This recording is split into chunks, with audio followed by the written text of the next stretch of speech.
आज का टॉपिक है ब्रिटिश काल में पुलिस और न्याय प्रशासन। यह पीजी सेम 4 के 401 सी से रिलेटेड है, जो administrative history of modern India है। ईस्ट इंडिया कंपनी के अधीन एक सुदृढ़ पुलिस और न्याय व्यवस्था की स्थापना की गई थी। कंपनी शासन के पहले बंगाल में कानून और न्याय की व्यवस्था नवाब के स्थानीय अधिकारी करते थे। क्लाइव ने नवाब से निजामत संबंधी अधिकार तो ले लिए थे, लेकिन फौजदारी संबंधी दायित्व उसी पर छोड़ दिए थे। इस समय बंगाल में दोहरी शासन व्यवस्था थी। इस दोहरी शासन व्यवस्था ने बंगाल के प्रशासन को पूरी तरह नष्ट कर दिया। न्याय और पुलिस प्रशासन नष्ट हो गया और छापामारों और सन्यासियों की बनाई। अतः वारेन हेस्टिंग्स ने भारत का शासन संभालते ही शांति व्यवस्था स्थापित करने का प्रयास किया। जमींदारों और स्थानीय संस्थाओं से शांति व्यवस्था और न्याय का कार्य वापस लेकर इनके देखभाल के लिए पदाधिकारी नियुक्त किए गए। प्रत्येक जिला में एक पुलिस अधिकारी बहाल किया गया और उसे काफ़ी अधिकार दिए गए। सेना की सहायता से छापामार सन्यासियों के गिरोह का उन्मूलन किया गया। प्रत्येक जिला में एक फौजदारी और दीवानी अदालत की स्थापना की गई। दीवानी अदालत का प्रधान कलेक्टर को और फौजदारी अदालत का प्रधान भारतीय अधिकारी को बनाया गया था। अदालतों की स्थापना के अतिरिक्त हेस्टिंग्स ने न्यायालयों की कार्य पद्धति को भी सुचारू रूप से शुरू किया और प्रचलित कानूनों के संग्रह की व्यवस्था की, अर्थात कानूनों को उसने एक जगह लाने की चेष्टा की। कॉर्नवालिस के समय पुलिस और न्याय व्यवस्था को अधिक कुशल बनाने का काम किया गया। कॉर्नवालिस ने शांति व्यवस्था को बनाने के लिए एक नियमित पुलिस बल की स्थापना की। उसने जिलों में जमींदारों से पुलिस संबंधी अधिकार वापस ले लिए और प्रत्येक जिला में एक थाने को खोला। जिला पुलिस का प्रधान जिला पुलिस अधीक्षक को बनाया गया। इस पद पर सिर्फ अंग्रेजों को ही रखा जा सकता था। गांव में चौकीदार पुलिस की सहायता करते थे। कॉर्नवालिस ने इन सुधारों से शांति व्यवस्था लाने की चेष्टा की, लेकिन पुलिस विभाग के महत्वपूर्ण पदों पर अंग्रेज ही बहाल किए गए। कॉर्नवालिस ने न्याय व्यवस्था को भी संगठित किया। उसने कार्यकारी पदाधिकारियों से न्याय संबंधी अधिकार वापस ले लिए। प्रत्येक जिले की न्याय व्यवस्था का कार्य जिला जजों को सौंपा गया, जिनको विस्तृत फौजदारी और दीवानी न्याय संबंधी अधिकार प्राप्त हुए। फौजदारी और दीवानी अदालतों की एक श्रृंखला बनाई गई।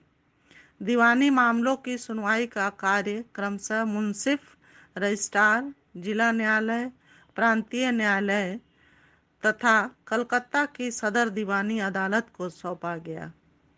इस श्रृंखला में सबसे छोटा न्यायालय मुंसिफ का था और सबसे बड़ी सदर दीवानी अदालत थी। अदालतों के निर्णय के विरुद्ध अपील सिर्फ इंग्लैंड के सम्राट और उसकी काउंसिल में ही की जा सकती थी। दीवानी मामलों की तरफ फौजदारी मामलों के न्याय की व्यवस्था हुई। सदर निजामत अदालत फौजदारी मामलों की सर्वोच्च न्यायालय बनाई गई। प्रांतीय न्यायालयों के न्यायाधीशों को दौरा जज बनाया गया। जिला मजिस्ट्रेट को ही मजिस्ट्रेट संबंधी अधिकार दिए गए थे।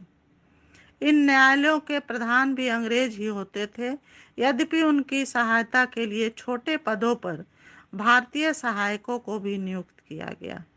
कॉर्नवालिस द्वारा स्थापित की गई व्यवस्था पूरी तरह से नई थी। इसने प्राचीन न्याय व्यवस्था को पूर्णतः बदल दिया और व्यक्तिगत कानून की जगह कानून का शासन शुरू किया गया।